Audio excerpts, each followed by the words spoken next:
Македонски медиа сервис. mms.mk. Моја општина. По цели 20 години жителите на Светиниколската населба Шутка ќе добијат функционална канализација. Во овој дел од градот, каде живеат над 1000 домаќинства, канализацијата избива при секој поголем дожд, а капацитетот не одговара на потребите на граѓаните. Со пари од Министерството за транспорт и врски деновиве во оваа населба се работи на канализациона мрежа како дел од 6 проекти во висина од 14 милиони денари од Министерството за транспорт и врски. Со овие средства, како што најави министерот за транспорт и врски Горан Сугарески при посетата на Свети Николе, општината ќе добие водоводи и канализација и атмосферска канализација.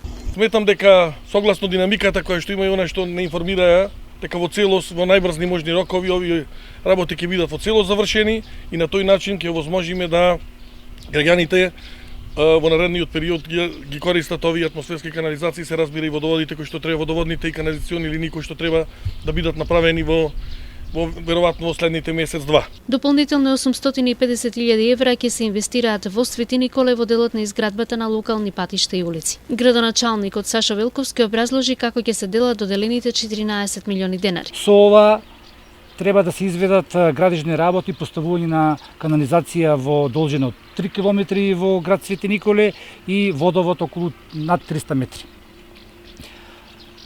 Тука на овие градежни работи, населението од овој реон на Свети Николе има 20 години проблем околу избивањето на и при најмали врнежи на атмосферската и мешање со фекална канализација.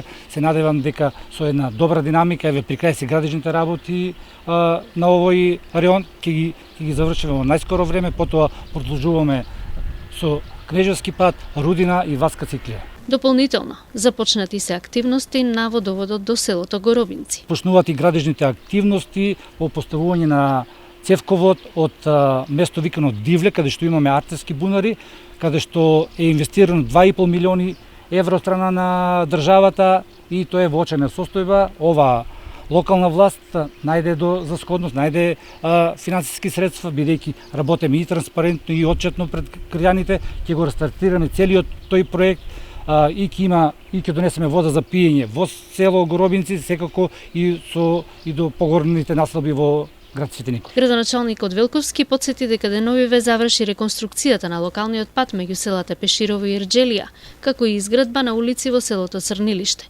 Наредниот период почнува и изградбата на велосипедската патека во должина од 2 километри до локалитетот Била Зора. Моја општина. Македонски медиа сервис. mms.mk.